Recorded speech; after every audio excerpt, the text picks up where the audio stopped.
I do no harm unless them was really deserving it. Come from a place where you can't even sleep, talk less of even dreaming it. Them not believe in themselves, then how can they believe in me? All of my blessings from God, still don't know what He sees in me. I see so much further than what's in front of me. Whenever I fall asleep, woke up covered in sweat from having these wild dreams. Where I'm from, bright lights, they tend to be hard to see.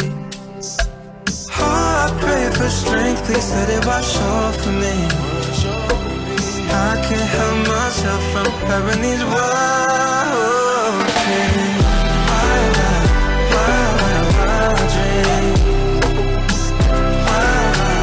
Wild dreams. And they feel like it's still water with they run deep, cause the life that they live to they never come cheap. Feel like it's taking something from me. I still sacrifice if you won't become me. Life is a ride, I take the front seat. Let the most I drive, it can't go wrongly. Highs and lows, not lows they won't see, but those same lows they make the song sweet. I see so much further than what's in front of me. Whenever I fall asleep, woke up covered in sweat from having these wild dreams. Where I'm from, bright lights, they tend to be hard to see. Oh, I pray for strength, please let it wash over me. I can't help myself from having these wild dreams. Wild dreams.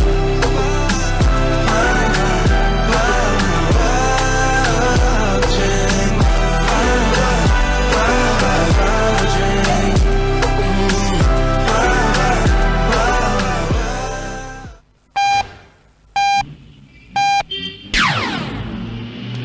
Hey you, what are you listening to? Sound of Lagos, 98.3 Mainland FM. Dr. B on this, ladies and gentlemen.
Good evening, and this is Mila 98.3 FM, and we have quite an interesting conversation that we're going to be having this evening. My name is Omobola Sandra.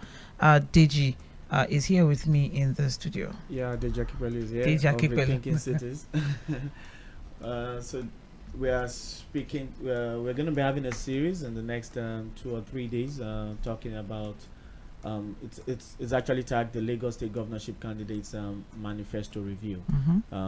Quite a number of the candidates have managed to pull out their manifestos, and we think that it will just be great for us to have a forum to get professionals to look at these manifestos and give their opinion about what is being said. This is being brought to you by Rethinking Cities with a couple of different organizations, but sponsored by Erich Paul Stugard, a German foundation here in Nigeria. We have other partners on the project. We have the review that has been done by researchers at the Center of Housing and Sustainable Development of the University of Lagos, and also We have partners like the GLDF, Global Leadership Development Forum, and also Political Change in African Cities. So today we are expecting in the studio Mr. Funsho Doherty. Yes, the African Democratic Congress Lagos governorship candidate. Yeah. All right, and it's going to be an interesting one. Like Deja said, we're going to be looking through, reviewing the manifesto of each of these candidates. It's going to be an interesting run. Today we have Mr. Funsho Doherty. Tomorrow we have another candidate, and it goes on and on. As we know, very important for us to take a closer look at what these candidates have to offer. Don't forget that yes, we are live on our Facebook channel and also our YouTube channel at Mainland 98.3 FM, so you can watch the program live on our Facebook and our YouTube channel at Mainland 98.3 FM. All right, we're expecting Mr. Doherty in the studio. He's running a bit late, so but he's sure to join us in the studio much later on as we carry on with the conversation. Just as we've said, the guest for today, as we review the manifesto of Funsho Doherty, that's Funsho Doherty's vision for Lagos, is contesting under the umbrella of African Democratic Congress. It's an interesting one. I can't wait for us to look through it. The Tiger Agenda, that's what he calls it. Yeah, that's what it is called. It's called the Tiger Agenda. It has a whole lot of folk. I think the T. That's tax reform. Tax All right. reform. Yes, tax reform for equity, prosperity, and growth. The I stands for infrastructure for a modern mega city. The G is government reform. Education. The E is education and health system that the people trust, and of course R, rule of law and public order. Yes, so that's the Tiger Agenda, and that's that's the five focal points that Funsho Doherty will be looking at as he takes on the mantle, if he takes on the mantle of governorship in Lagos State. He's very he has a whole lot of action points that he has highlighted, particularly on the public sector reform. He speaks to eliminate waste and corruption in government, institute transparency and disclosure in government expenditure and public contracts, pay government employees responsible wages and demand integrity and accountability, eliminate bad behavior by government agency, insist on orderliness in both government and citizenry. I particularly like the fact that he has set up an agenda for the public sector. The public sector plays public sector plays a very major role in when you have somebody who wants to govern a city like Lagos. One of the issues that I have experienced with the public sector, aside from all this that he has mentioned, and I think he has mentioned in one of his interviews, is when government agencies work at variance. So this agency has been set out to achieve this goal, whereas there's another agency that is working against that same goal. So take for instance, you have a last park that is supposed to protect wetlands, create green increase the greenery of the city, but you have another government agency that is allocating the same land for housing development. So aside from even that, you also have duplication of some of these agencies, like 4 different agencies doing the same function. So I think that's what the G in the Tiger Agenda stands for, government reform. And also aside from that, the civil service is also very important in the governance of any state or any country, in the sense that at the end of the day, these are the guys that are supposed to get the job done. Okay, so if you can pay attention to them and ensure that they are well taken care of, their welfare is well looked into. If you look at all of the strikes that we keep having over time in this country, is majorly from that sector, the public sector. So if they can if they can get the attention that's due to them, they can get the welfare that's due to them. I think to a certain extent, the job of a governor, has been eased out. Yes. It cannot be overemphasized, the role or the importance of the public sector. The other part of it that is quite interesting is the issue of the tax reform. We have a situation in the city of Lagos, both for the formal and the informal sector, where people complain heavily about double taxation as an issue, having to pay several taxes.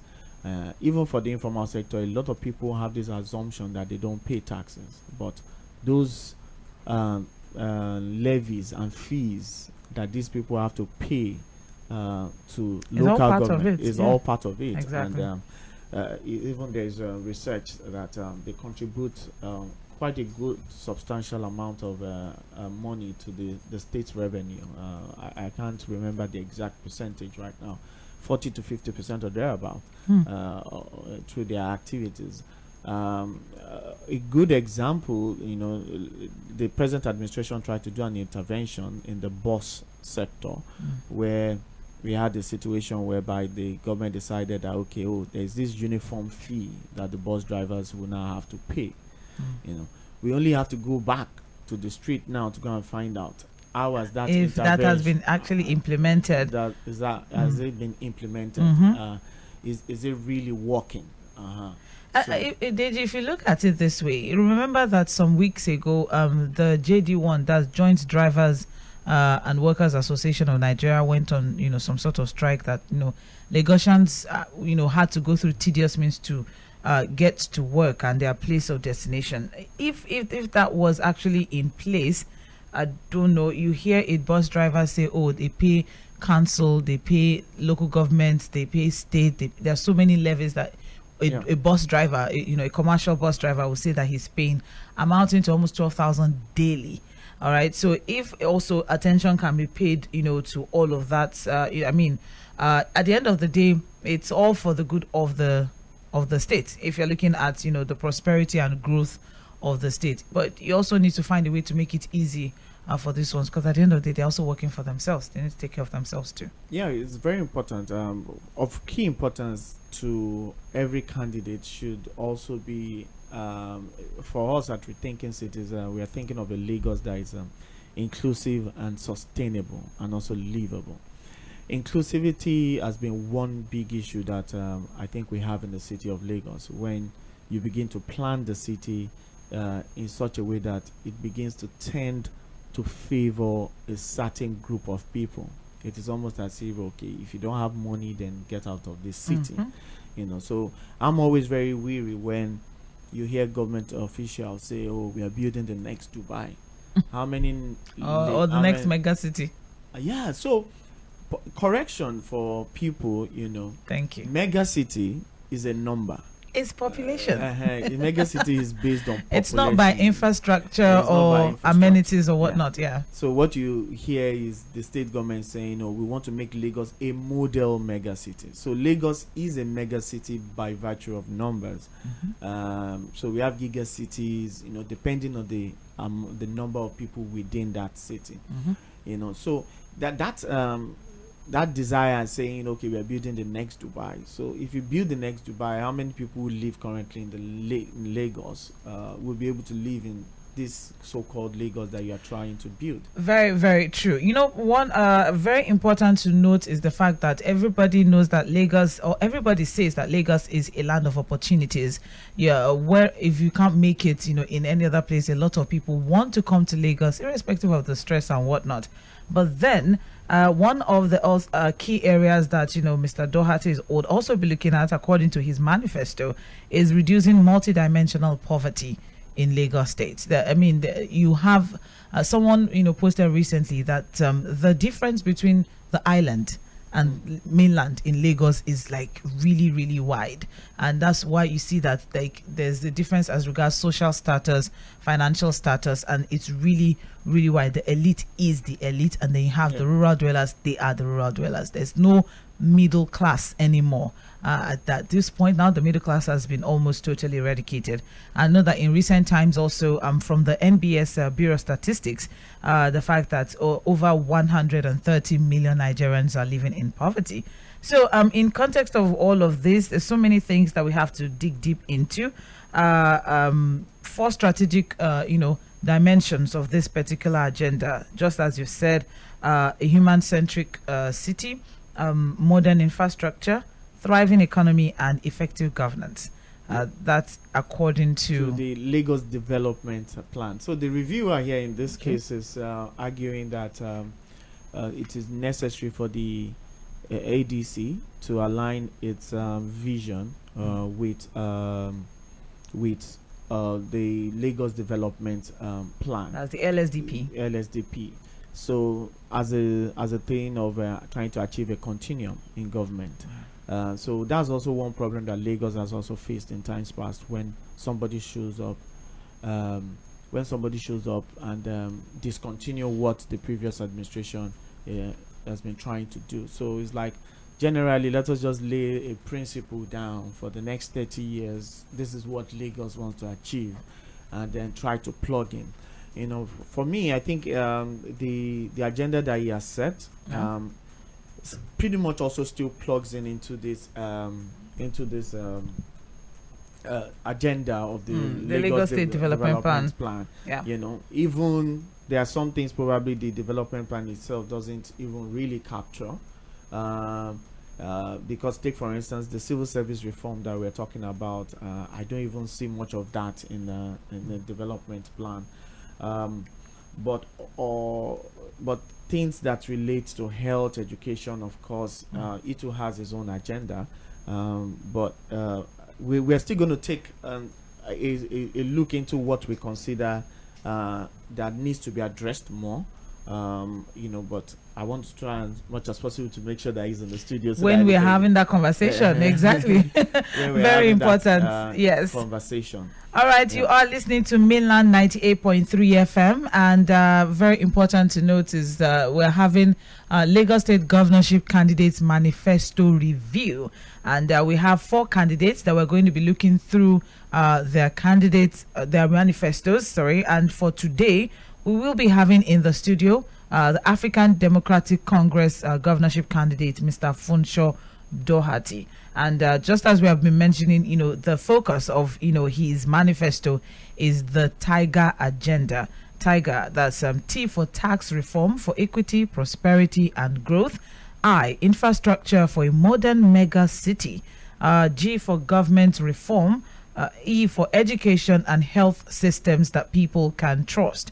And R, rule of law and public order. And just as we have been going on in the show, don't forget that we are live on Facebook and YouTube at Mainland 98.3 FM. All right, so there are 12 areas, you know, that we're going to be looking through before we go deep into the SWOT analysis, checking the strengths, the weaknesses, the opportunities, and the threats in this particular review. And just as you know, Deji had mentioned, the review was done by mentioned it earlier. Yes. Okay. Yes. Thank you. Candidates. To review by the Center for Housing, thank University of Lagos. Okay. All right. Thank you very much. So it is something that, you know, a lot of work has gone into, a lot of research has gone into it. Okay. So that's why we are here.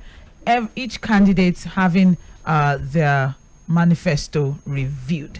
Did you mention earlier that we'll be looking at the public sector reform?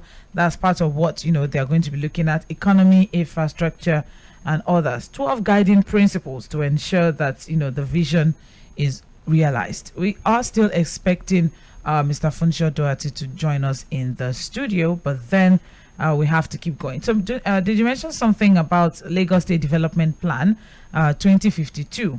Which is a 30-year development plan that lays out the overall direction for Lagos State from 2022. So, in a nutshell, Lagos is trying to look forward towards a robust, healthy, and growing economy with adequate jobs, strategic investments, healthcare, social services, access to affordable and world-class education, a whole lot. Like I said, Lagos is a land of opportunities, and it may seem as if, you know, the ADC governorship candidate has a lot on the table to offer. Yeah. So we've mentioned the tax reform as one of the things he wants to do. Also, so maybe going into the strengths now, but the prioritizing the public sector reform, also creating equity through tax tax burden reduction Okay. for tax reform for equity and growth. Introduce modern and attractive safe last mile options, which also includes cycling. That's also the third point in the area of in the area of strength. Ability to begin to look at other options for transportation in the city of Lagos is quite important. Just as they is looking at the strength, because we need to balance it out, right? So we're also going to be looking at the weaknesses of what you have just mentioned. But before we do that, we need to acknowledge the presence of the governorship candidate of African Democratic Congress, Mr. Funsho Doherty. Good evening, sir. Good evening, and thank you for having me. It's a pleasure to be here. Yes, you're welcome. Thank you very much. So we're looking through the Tiger agenda, and we've had quite a conversation so far, DJ and I. We've been looking at the overall analysis of the vision, the areas of focus, and also the guiding principles. Right. And right now, we're going to be looking at we're going to be taking a SWOT analysis of the manifesto of the 4 strategic dimensions that we've been able to pull out from the manifesto. He mentioned the strengths. He said prioritizing the reform of government. I think that's where the G comes from. Yeah, that's where the Tiger agenda. All right, but looking at it now from another perspective, there's no specific plan for the secondary and tertiary education system because there's another thing that we looked at is Lagosians will have access to affordable and world-class education. But if we dig deeper into the manifesto, no specific plan put in place for the secondary or tertiary education system or plans for education delivery in some low-income and slum communities. Yeah. So there was a viral video. There was a video that went viral, and we had these kids who actually stay in Makoko. So there's always a kind of some intervention done by every government, and every government will talk about increasing schools, the number of schools that we have, and all of that. But can we know what is your strategy in terms of looking at education? What are you going to do differently specifically for that? Okay, thank you. And if you look into our agenda, and obviously an agenda will not cover every single aspect of what you expect to deliver when you're in government. Government is a continuum across areas. However, if you look at what we've identified under education, there are a number of things. First is that we believe that the curriculum itself needs to be reviewed, and so we'll engage in a curriculum review. We believe that teacher quality needs to be addressed at both primary, secondary levels. We think that we have some good people in our schools, but we also know that we have many who ought not to be there, and we need to be able to distinguish between the two and to take action, because you can't give what you don't have. We also intend to expand vocational options, and this is an important component of our education plan. Obviously, not everybody is going to get a desk job. Not everybody is suited to a desk job. Sure. And especially in a city like Lagos, we think that creating skilled manpower is critical to the sustainability of the city and the attractiveness of the city going forward. So this vocational option is an important component of that. And what we're trying to do is to harness and strengthen the advantages that Lagos has. Because Lagos, as you know, is a commercial center. It's also a port city. It has a large population close to the coast, a largely educated population. So if we can create a skilled population, this becomes an attractive destination, together with the other things which we have proposed in our agenda, infrastructure, etc., to make Lagos an attractive destination for those who would site businesses here, and particularly things like industry, etc. So if you think about that, we're then delivering an educational system that is producing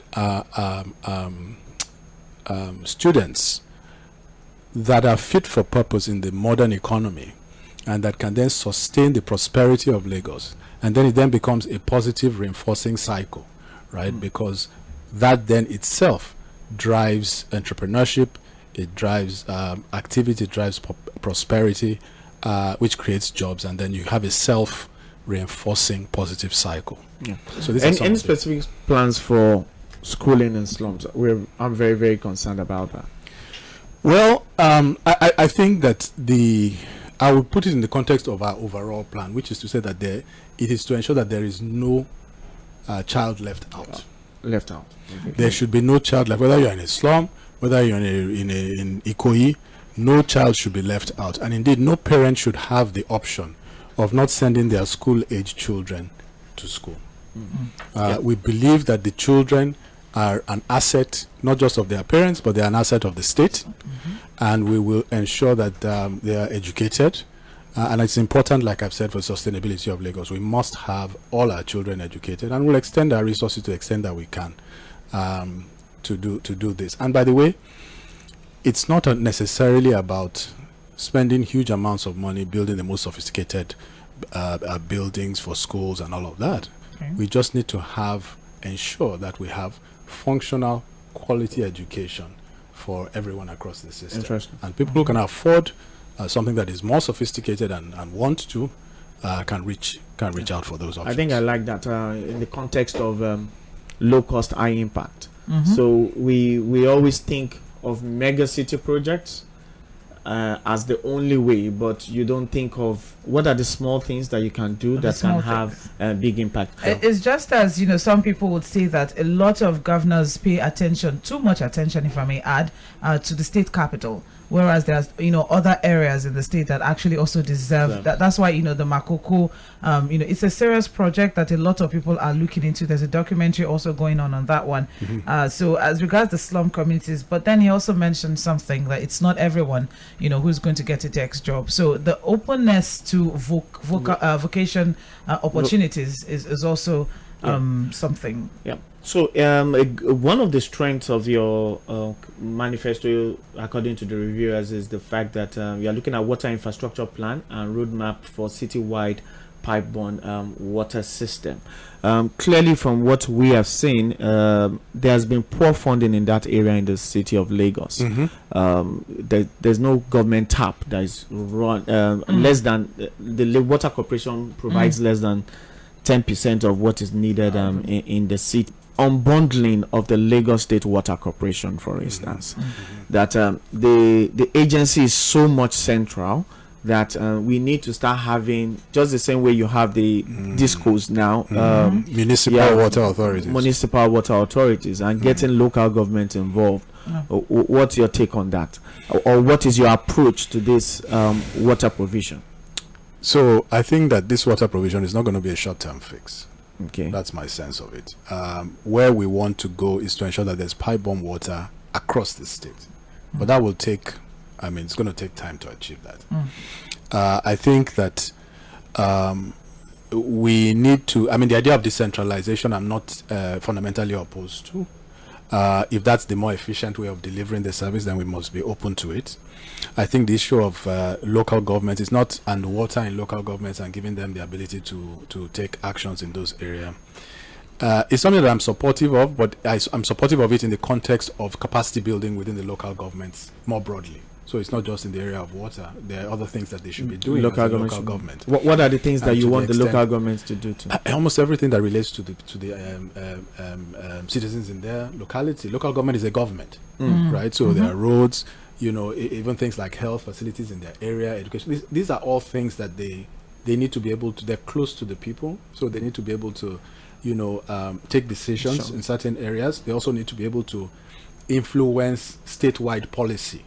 Based on what they're seeing in the local, it should influence what is being done at Alausa, right? So, and this is part of our broader agenda that says, and it's part of, you can link it to government reform if you want, but it's saying that, look, we need to find people to run our local governments who have the capacity to do it, and use that capacity, character, and competence as the yardstick for selecting the folks that we elect to lead in our local governments. Historically, you'll find, and it's not just in Lagos but across the country, that loyalty to the apex, government within the state has been a sort of an overriding consideration in determining who runs local governments. And I think we need to de-emphasize that and increase. As you know, local government elections are coordinated by the state. So, Coordinated. so it's complicated. But I think that this, as a principle, is where we need to go. And I think in the water area,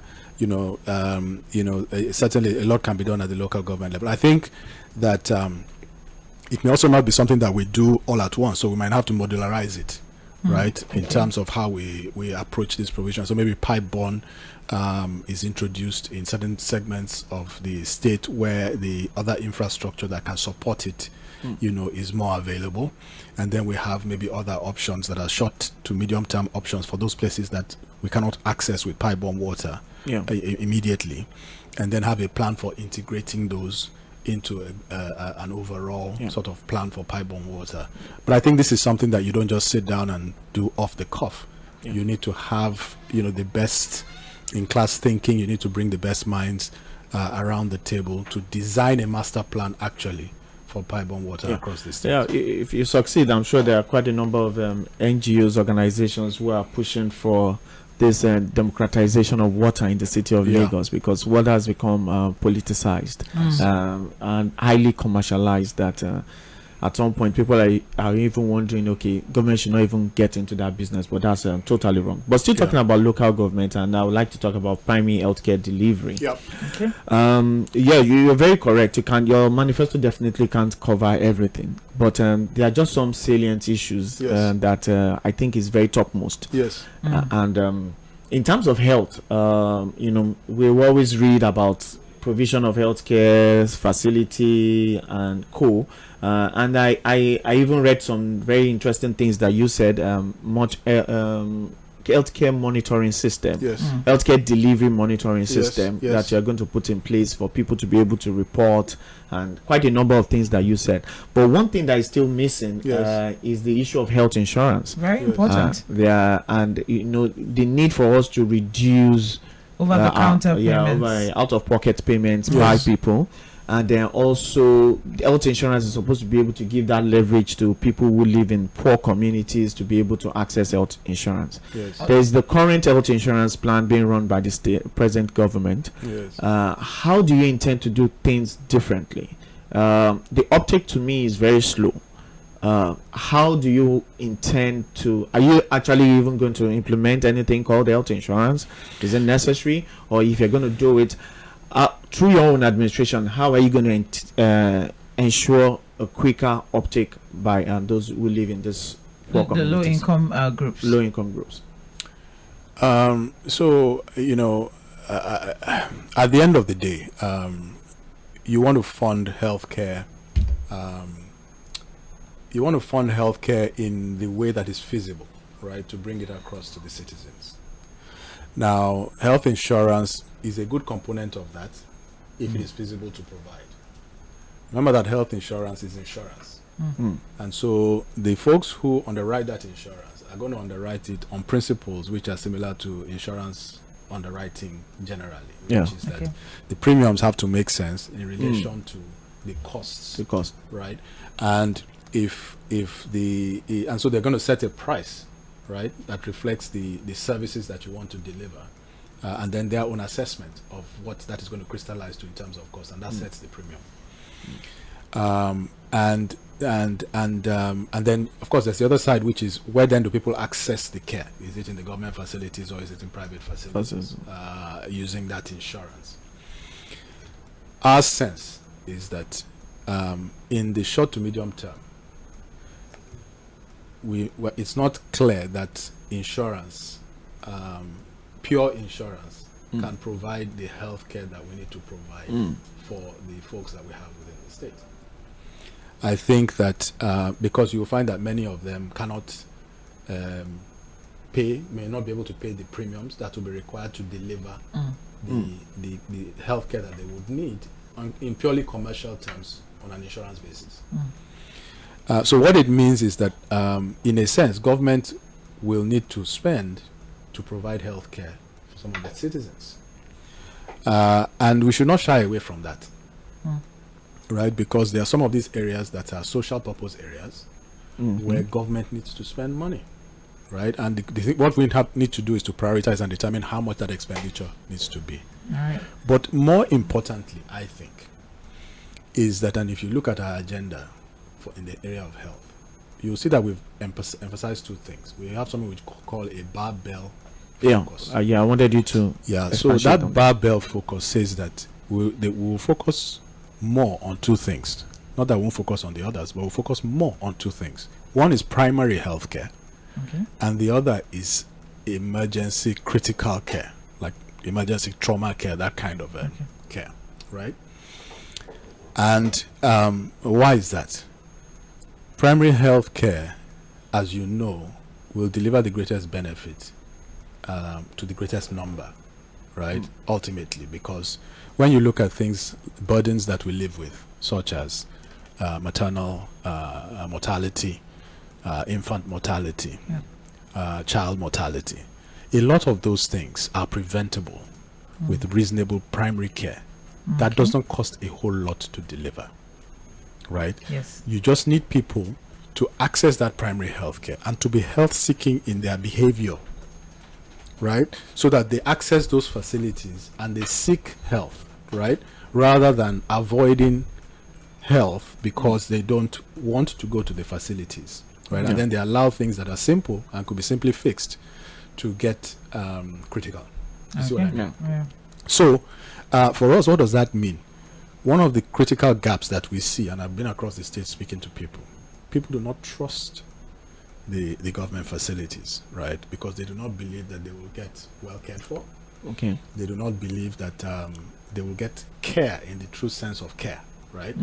And so they will rather go to like a traditional practitioner who would offer, it may be a questionable solution, but delivered in a caring way. And so they will access that rather than go to a facility that and we are saying that that primary health care is not so much about the most sophisticated equipment, it's not so much about the the greatest facilities. It's about ensuring you have people in there who are reasonably well compensated, who are motivated, who are monitored, and the quality of care that they provide is assessed periodically. And we ensure that we have those monitoring and management systems to ensure that the care that is being delivered is of a quality that people are health seeking in their behavior towards those institutions. All right. Right. Yeah. All right. So I think I hear you say something like putting trust first before putting trust in the system ever before you even put a service or a product ahead of it. So if the people don't trust to get the care in the facility, there's no point actually having an insurance. Yeah. That's a good one. And people will not come. And they will not come. All right, I'm going to go back to the tax reform. We had that conversation before you came on. Okay. So you mentioned, one of the things that we noticed in the manifesto is the fact that there's going to be tax reform for equity, prosperity, and growth. Less tax burden for low-income earners. However, we also know that Lagos being one of the highest has the highest IGR actually, but then there's no particular mention of revenue diversification to increase internally generated revenue. So if you're going to put some sort of press on the tax burden on some low income earners, so what are the plans that you're going to put in place to diversify the revenue to increase the IGR of Lagos State? Yeah, so good question. Thank you. If you look at our manifesto, what it says is that the tax policy and administration should be fair, and so people should bear their burden of tax. So that doesn't mean that everybody might get tax reduced. So there might be people who perhaps are paying less tax than they ought to, but maybe are not being focused on by the system because maybe their incomes are earned informally or what have you, and they have high incomes, and you have people who have low incomes, and because they are earning those incomes via payee systems or whatever, they are paying those taxes. And then you have those that are businesses, small businesses that are obvious that the agencies can pursue. So we're saying that make the system fair, ensure that the people who should be paying high taxes pay them, That way you can reduce the burden for those who are at the bottom of the scale, right? Yeah. And then you can then achieve a redistributive effect that way, to the extent that we view that as a positive social policy. Do you see what I mean? Okay. Particularly in today's situation where we have cost of living that is far outstripping the growth in people's compensation, right? Because of inflation. So that's on the one side. Now, in addition, we also want to ensure that we make the burden of even complying with taxes easier for people, right? Then if you take it together with our policy on government reform, what it says is that, and our policy on government, I don't know if we've gotten to talking about government reform, but basically at the heart of government reform is the idea that every single person who works for Lagos State needs to be reasonably compensated. They need to earn a reasonable compensation. Yeah. And then when you do that, you insist on transparency, accountability, and probity in their operations. We have said we will strengthen the Attorney General's office. We will strengthen the tools of audit, enforcement, and surveillance. We will prosecute diligently. We will ensure that people who sit in government seats understand the trust that is placed in them and live up to that trust. And where they don't, we will hold them to account. Okay. What that does, when you implement that diligently, is that a lot of leakages are blocked, right? And people are reasonably compensated anyway. So what it means is that whilst you might be spending more on compensating people properly, a lot of the leakages today that are ending up in private pockets that ought to be in government coffers, when you implement this program of government reform, they come back into government coffers. So it's not a zero-sum game. You may find actually that your overall revenues go up. And when you create this, you create an environment that is attractive to business, that is supportive of business, right? So the society itself becomes more prosperous.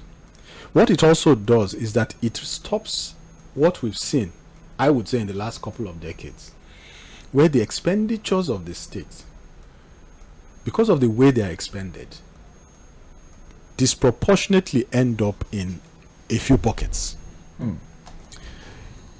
When you implement this program of government reform, what happens is that the expenditures of government create more broad-based prosperity across the state. And that way, you will then find that the state itself is more prosperous. IGRs themselves will go up, right? Businesses can do better. It becomes a more attractive investment. You have greater ease of doing business, right?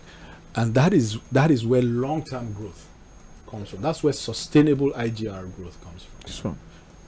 Yeah. All right. Okay. But what about, investment flows into some priority sectors? You have security, energy, transportation. He was mentioning transportation. I think that's a big one for Lagos State. In Lagos State, transportation is very, very important. It's something that I think it's we all want to know. What are the ways or the strategies to attract investment into those sectors? So specifically, let me just chip in there.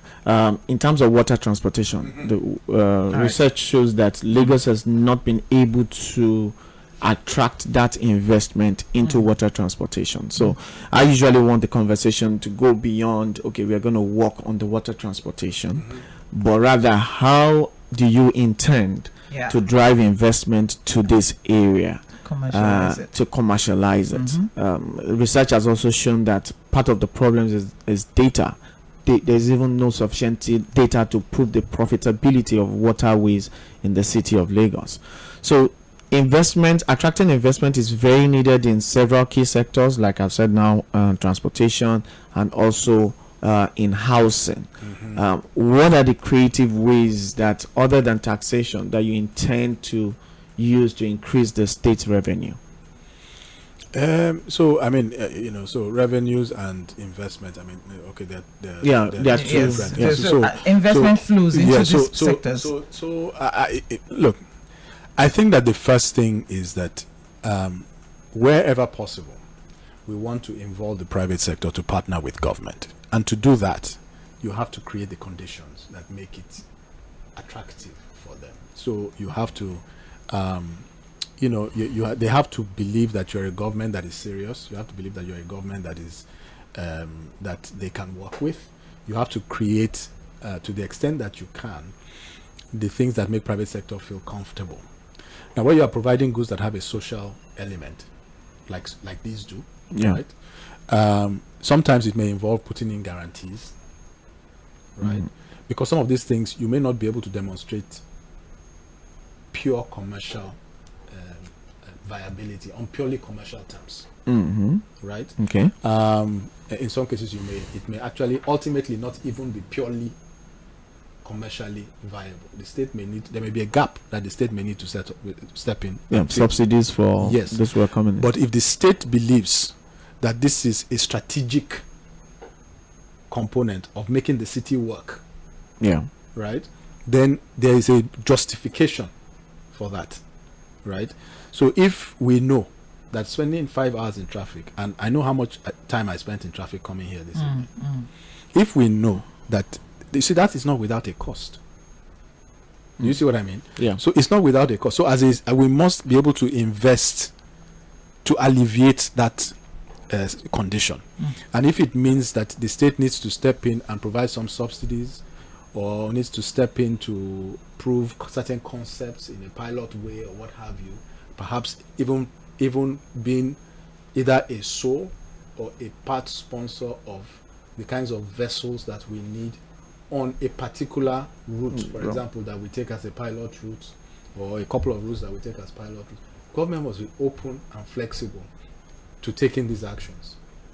Because ultimately, it's in doing this that we will then see what is working, what is not, what we need to do more of. What is very clear is that other cities have done it. And we have the natural and geographic advantages to make it work. We have the population, we have the problem, which is that people are spending 4 or 5 hours in traffic. So clearly, there's a solution in there somewhere.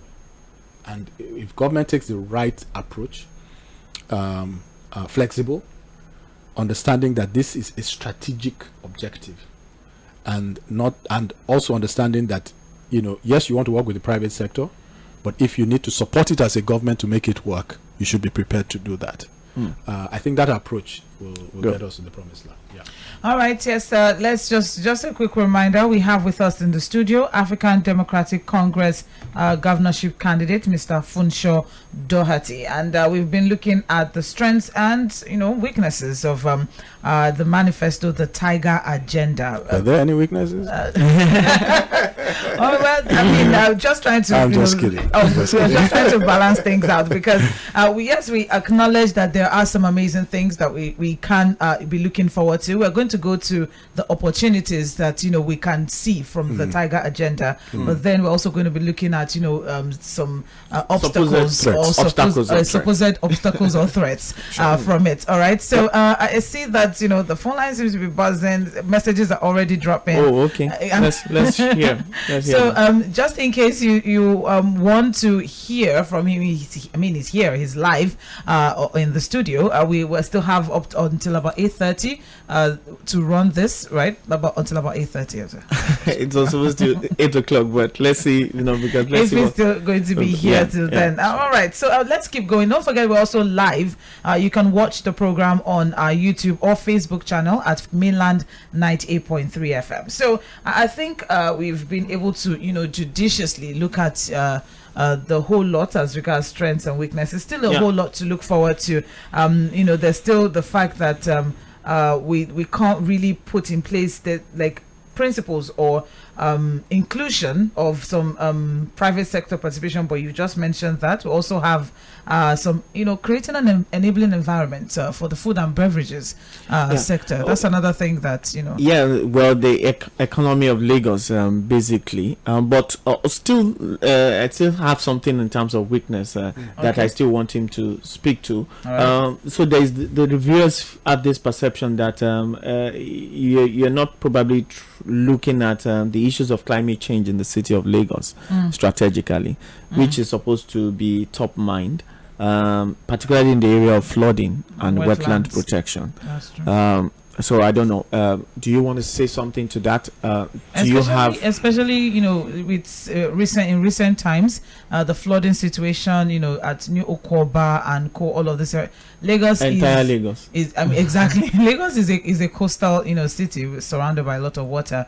So I think you know, we would like to know what are your thoughts or any strategies to reduce the climate change impact. Yeah. So I think that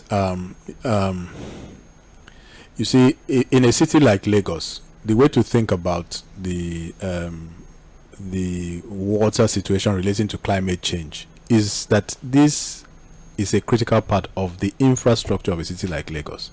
If you're a mountain city, you may not think of it as part of your city infrastructure. Okay. Right? But your flood drainage systems, you know, your channels, those kinds, is part of the critical infrastructure of a city like Lagos. So if you go to places like New Orleans, for example, where you had Katrina, you go to places like Amsterdam, which are low-lying cities like Lagos. Those levees, flood drains, and so on are all part of the critical infrastructure. And so when we have a plan for infrastructure for a city like Lagos, this is one of the components of the critical infrastructure, right? Climate change is obviously an important consideration. Not just climate change, but also even environmental concerns. And the impact of waste and the way we deal with our waste on our waterways and so on. And so on. These are all elements of it. But we think of all of this as part of the infrastructure of a city. So when we talk about infrastructure for a modern mega city, all of these are components of the infrastructure that we look at. The waste management system, for example, is part of the critical infrastructure of a city like Lagos. So it's thinking more broadly about infrastructure, which we do, and we've outlined some of the areas of infrastructure beyond the traditional ways in which people think about infrastructure, which is power, you know, roads, bridges, etc.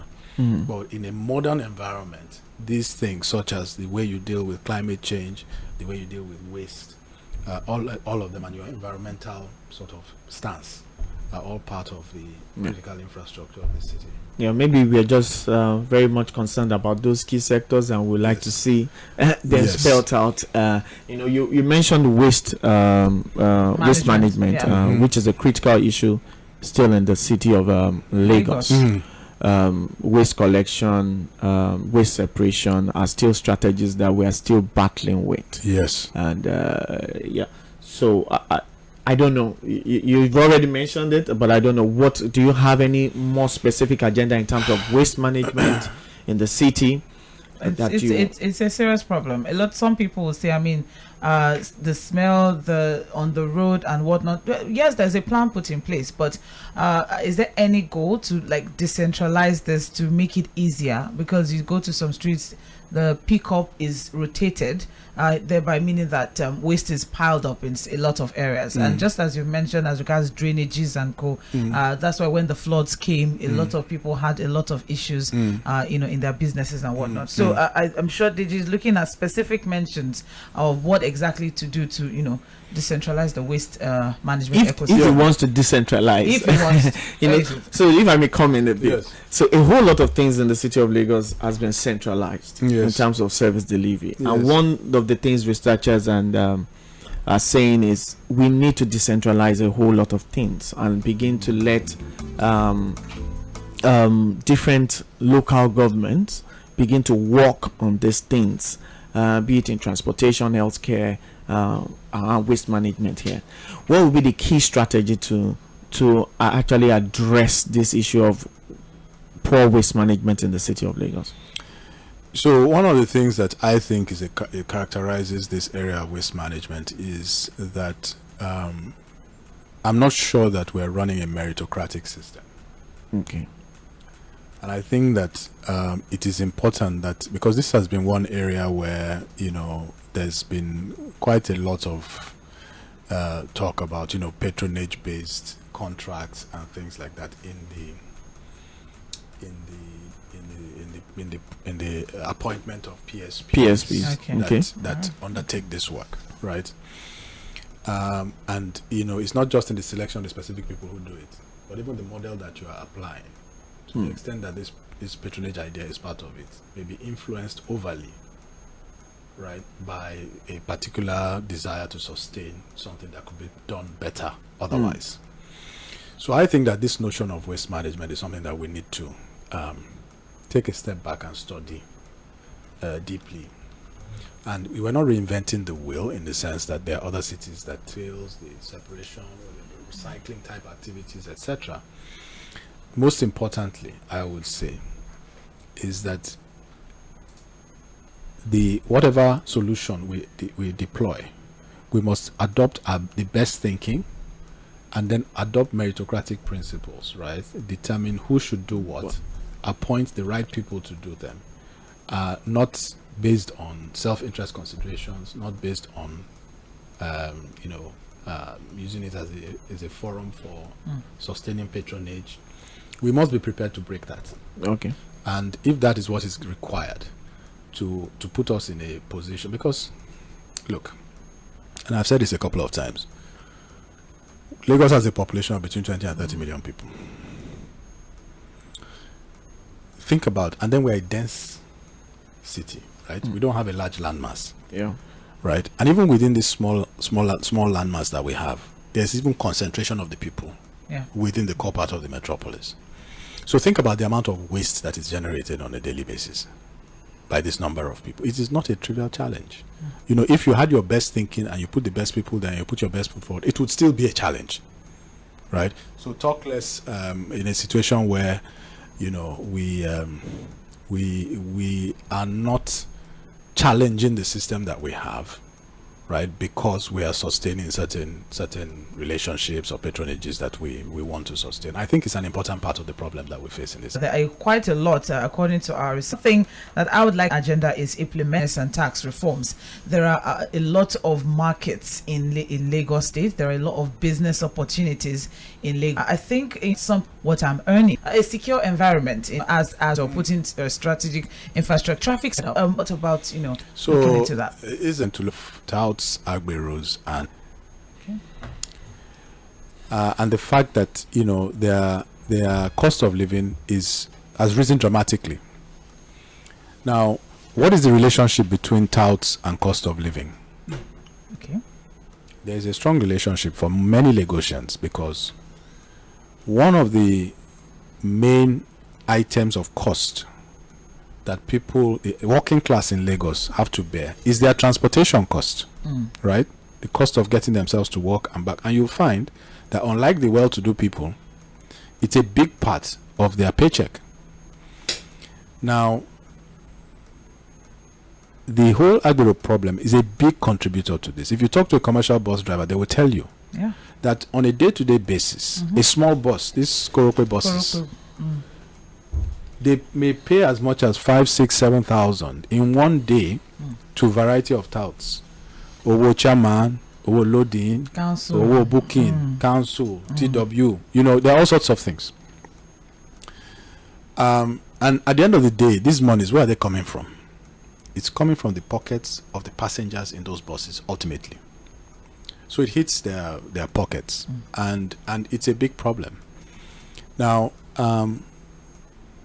if you add to that the activities, the unsafe activities on the roads, even on expressways, of them chasing after commercial drivers on the roads and running in between lanes and so on, causing people to swerve and all that. We will curb that. I also want to make the point that we are of the view that the ruling party is not in a strong position to deal with this problem, and that's why it has stayed for so long. Because the unions are an important part of the political base of the ruling party, and we're in a political season now. And so the block vote of the unions, these unions and transport unions, is an important part of the support that brings the ruling party to power. And so they are almost part of the power structure of the state. And so you see them operating with confidence and impunity on the roads, and some of them wear clothes that have Lagos insignia on it and all of that stuff. So I mean, they're comfortable, and so we are saying that no. We, in making our case to the people of Lagos, are saying you need to choose the leaders that you want, and then you come out and elect them. And because they're coming back to office, they're coming to office on the back of your support, they will be beholden to you and will look out for your interest, not the interest of the block vote of Agberos, right? And so it's in the power and in the hands of the average Lagosian to break that system, and we just need to ensure that that we do it. And if elected, as I have said multiple times, we will take care of this issue. Great. All right. Yeah, interesting. So I think that pretty much addresses the issues around traffic robbery and all of that. The perceived threat that the researchers had actually come up with is something that you are trying to address, which is clearly the agenda depends a whole lot on the PPP structure to deliver a whole lot of stuff within the state. But I know that you were also trying to address that earlier on when you were talking about water transportation. That as yeah. So advocacy have always been the public-private sector partnership, but a missing part of it is the people element. Yes.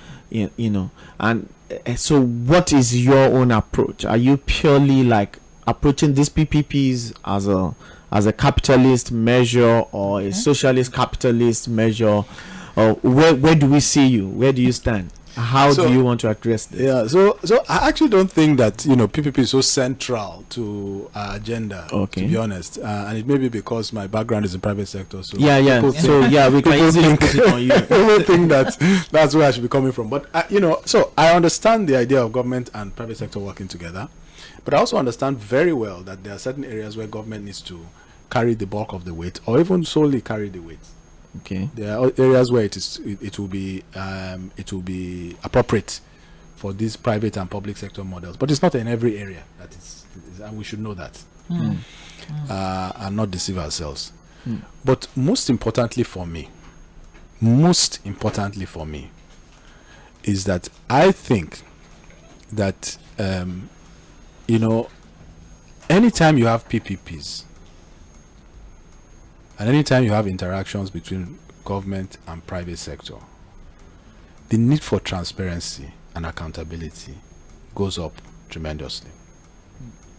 I think it is important that when we enter into these arrangements, they are transparent, that particularly where there are large projects, that they are in the public domain, people understand what the various parts are. There's information out there.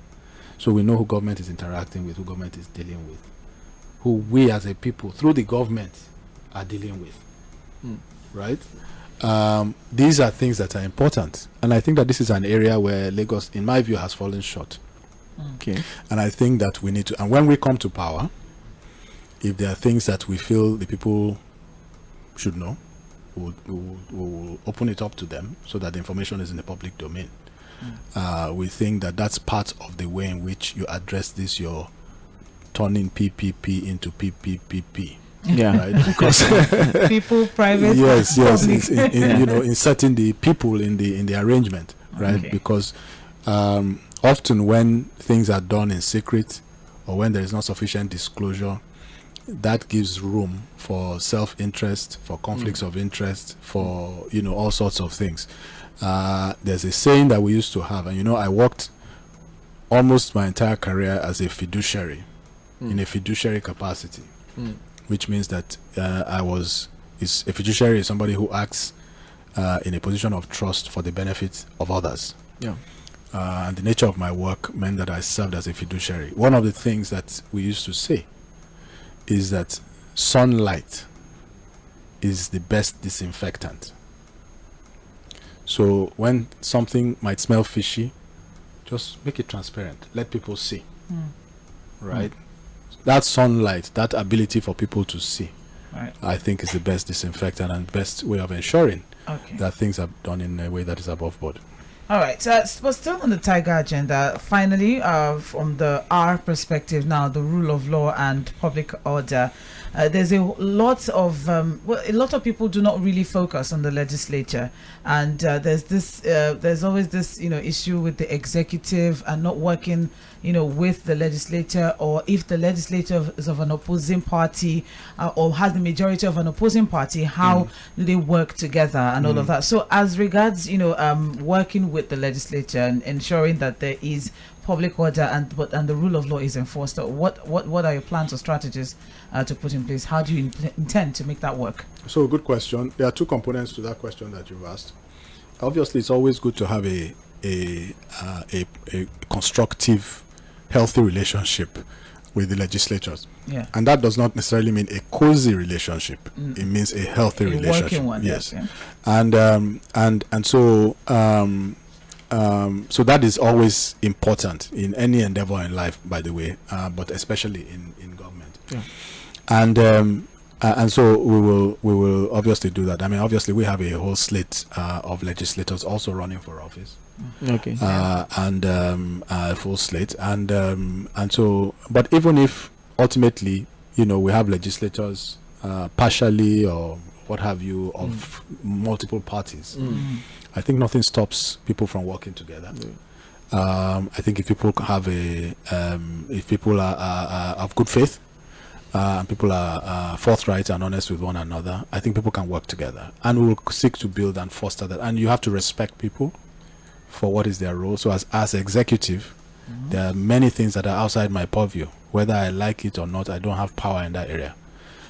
They have, as legislators, things that are within their capacity, their area of and you have to respect that, and they have to respect yours. And if you give yourself that mutual respect, and work together, you'll get the best for the citizens of Lagos, which is what we all want. But the second part of your question, which I think is equally important, is that beyond the making of the laws, there is the administration and enforcement of the laws.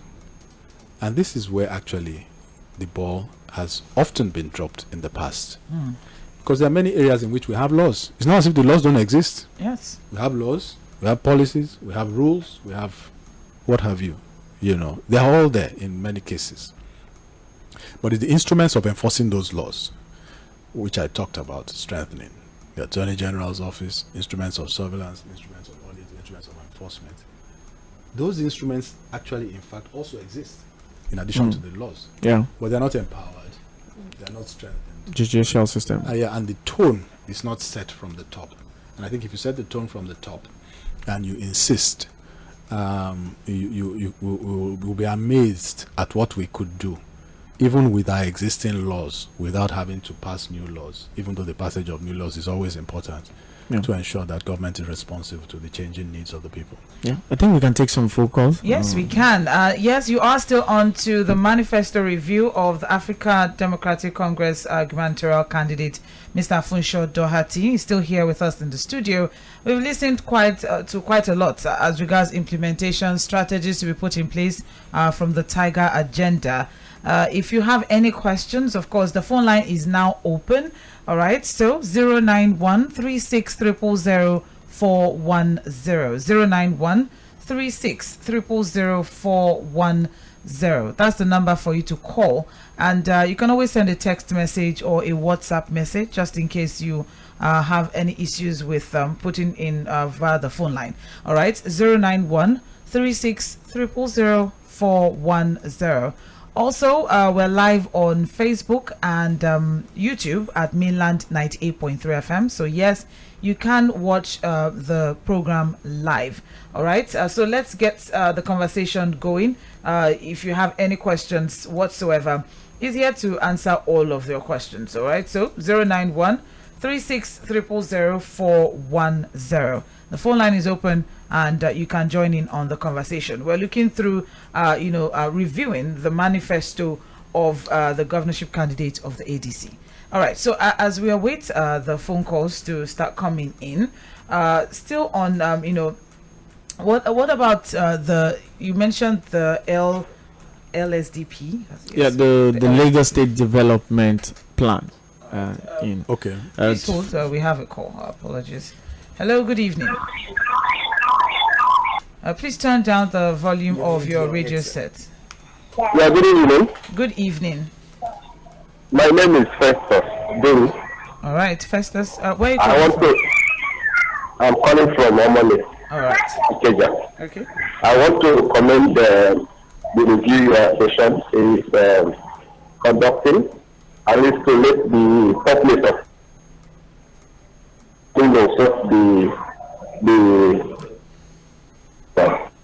of my introduction people of Lagos. I would suggest you call back, Mr. Festus. The network is quite so we're unable to quite get what you're saying. So maybe you should call back. All right, would appreciate that. It's still 09136000410. So yes, the LSDP 2052. Oh. Yeah. I don't know whether you're familiar with the document at all. Let's hold on. Hello. Hello. Read it. All right. Good evening. Hello. Hello. All right. I think we're Good evening. okay. Hello. Good evening. Good evening. Am I on the Puerto Rico? Hello. Hello? Am I on the Puerto Rico? No. Sorry. This is Milan FM. Thank you very much. All right. 09136000410. Yes. Yeah. Okay. So, but I would just like to take it from the aspect of. Hello. Hello, good evening. Good evening. Yes. My name is Sam from Away. Sam from Away. Yes. Okay. Good evening to our guest. Good evening, Sam. Okay. Yes, sir. I like your plan for the state. There's one thing I want to ask you. These area boys in Lagos, and then the touts and the what do you call them? This transport unions that are struggling. How will you solve it so that Nigeria will have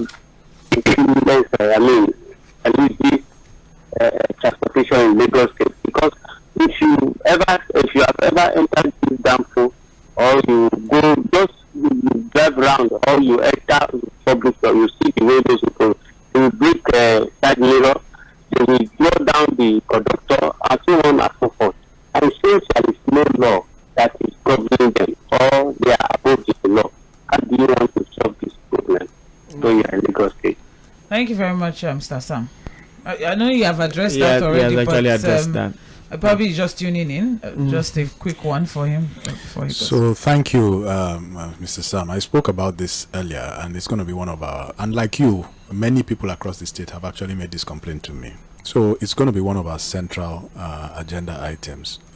We know that it's difficult for the current government to solve this problem, because the reason why you see those people acting with impunity as if they're the ones that own the roads is because they know that they are an important part of the political support of the government in power.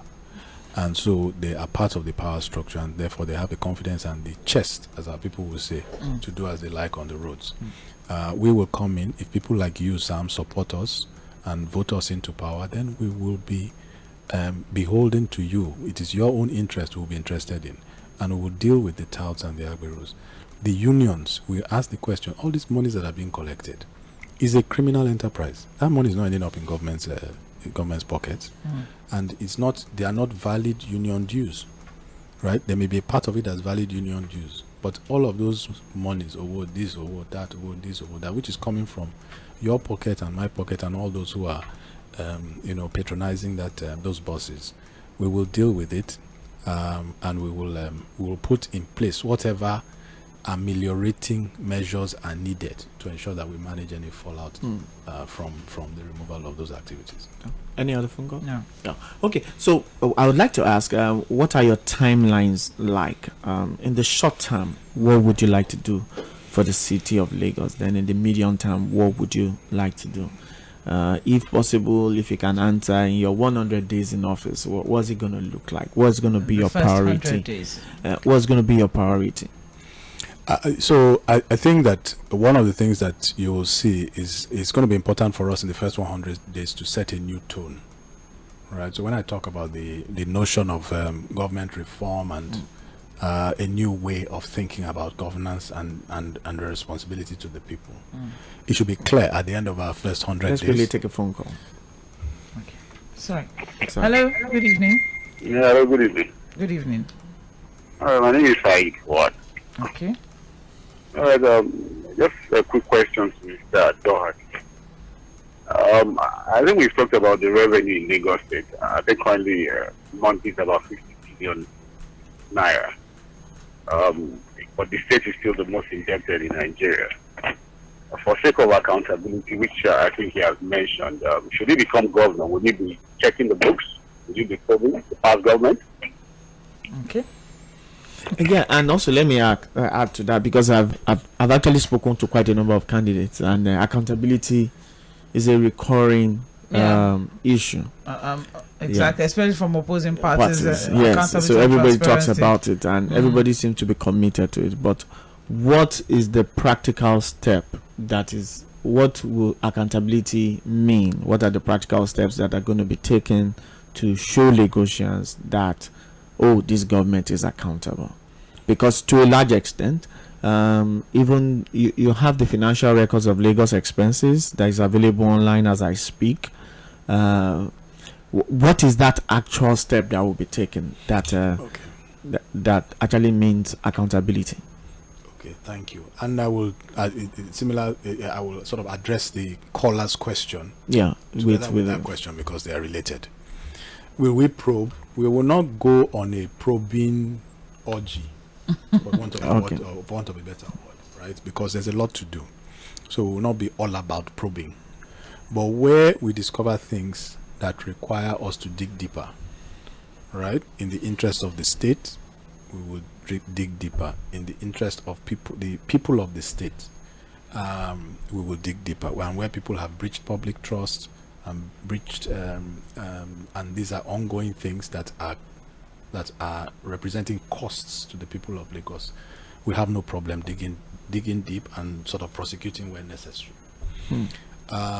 Now, secondly, I talked about the whole notion of PPPs and so on and so forth. Where there is not transparency around significant relationships that the government is in, we will bring that transparency out. So all those significant PPPs, whatever information we believe should be in public domain, we will put in the public domain.